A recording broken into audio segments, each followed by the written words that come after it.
As a connoisseur of human quirks and folly, it is fascinating to watch the universal and abrupt disintegration of belief in the Reed narrative. Not one pundit has discussed this new Reed filing on its merits.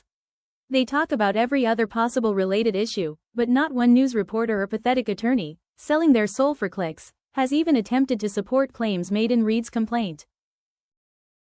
The framing of Karen Reed narrative only worked so long as it was vague and could not be held to any standard. But this all changed with Reed's complaint. And the beauty of this narrative laid out in concrete form means that its warts and flaws all emerge in vivid detail. It's easy to spot the fallacies. I know this is redundant and I've mentioned it a few times before, but Karen Reed has House defendants plotting a frame job for which they have no evidence and no knowledge that evidence will ever be available for them to frame Reed. They are, according to Reed, literally placing a man's body on the front lawn, absent any evidence being placed along with him, that would frame Karen Reed. It's an especially strange claim to be made of seasoned cops.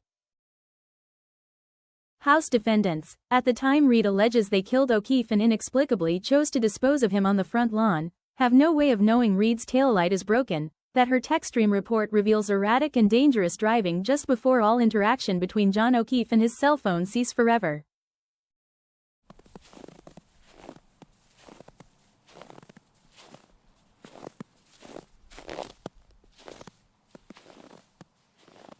They would have no way of knowing any of this.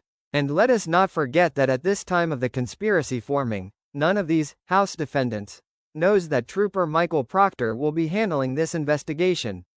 State troopers were on rotation. Karen Reed hasn't even tried to suggest that Brian Albert looked up who would be on duty that morning.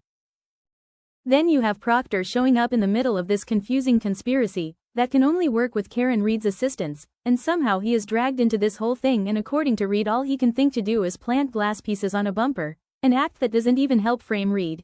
And I know, she's also claiming he planted her taillight pieces. But how?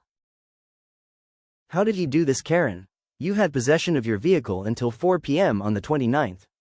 Pieces found at 34 Fairview, dug out from under the snow by 7 CERT team members, were found before your vehicle even reaches the Sally Port. I am quite certain I'm not the only one noticing the absurdity of these claims, as I'm observing the usual pundits have problems with them, as well.